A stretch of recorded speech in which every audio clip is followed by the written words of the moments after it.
Jason, is Demian Maia the greatest BJJ practitioner in UFC history?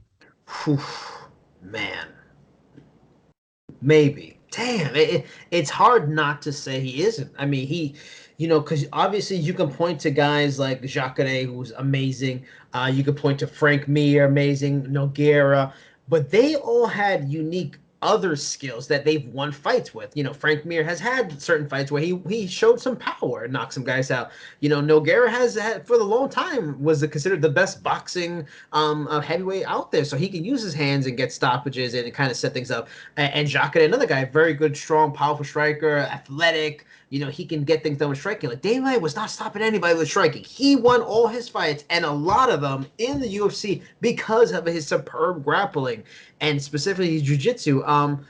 Yeah, if we're just looking at like in UFC history, I can't really picture anybody else. Yeah, there's probably guys that if you put them in a tournament with all jiu-jitsu, they're probably right up there, but that's different. Like he used it in a fight where people have tons of other tools they can use and to fight it. And when he made that transition from just being a jiu-jitsu guy at middleweight, they went down to 170 and really started working on his wrestling side of things and becoming that guy that wasn't just getting jiu-jitsu guy takedowns and trips, and he could really do all kinds of things and showed like that wrestler grit to get guys down. He took a whole nother level forward in terms of grappling. And yeah, I think he is. I really think it is. And I think that's an amazing legacy to have. Despite never being a champion, you can look at him as the best grappler in UFC history. Yeah, I have to agree with you on that because, like you said, the other great Brazilian Jiu-Jitsu practitioners in mixed martial arts, they had to add other elements to their game in order to succeed. So, yes, like Frank Mir improving his striking. In fact, Frank Mir is also a black belt in karate as well. So there are a lot of other skills that these gentlemen bring to the table. Demian Maia just does jiu-jitsu. I mean, yes, of course, the wrestling to initiate the fight getting to the floor. I almost don't even want to count that.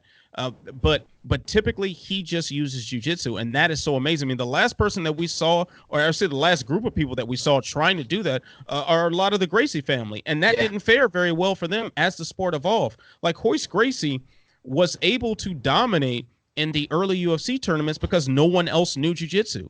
The moment that became sort of a requirement for stepping in the cage, even at a lower level in the professional ranks, the Gracie family lost a lot of relevance, and now we're seeing guys like Neiman Gracie, as we saw against Roy McDonald. He had to employ a good jab. He had to incorporate other sort of skills.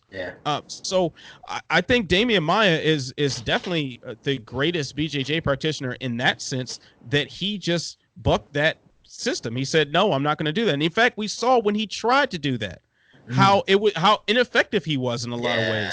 He tried to employ more striking. He tried to employ different things other than his jiu-jitsu, and it didn't bode very well for him. And we saw him have mixed results. The moment he said, hey, I'm getting back to my roots of jiu-jitsu, we see what happened with him. And also, as just a pure jiu-jitsu competitor, correct me if I'm wrong, but didn't he submit Gabriel Gonzaga, one of the other great Brazilian jiu-jitsu practitioners, at heavyweight? He submitted him in an open weight jiu-jitsu tournament. So I think on both levels, we're talking about pure jiu-jitsu and jiu-jitsu for MMA. Demian Maia is the end-all be-all as far as I'm concerned.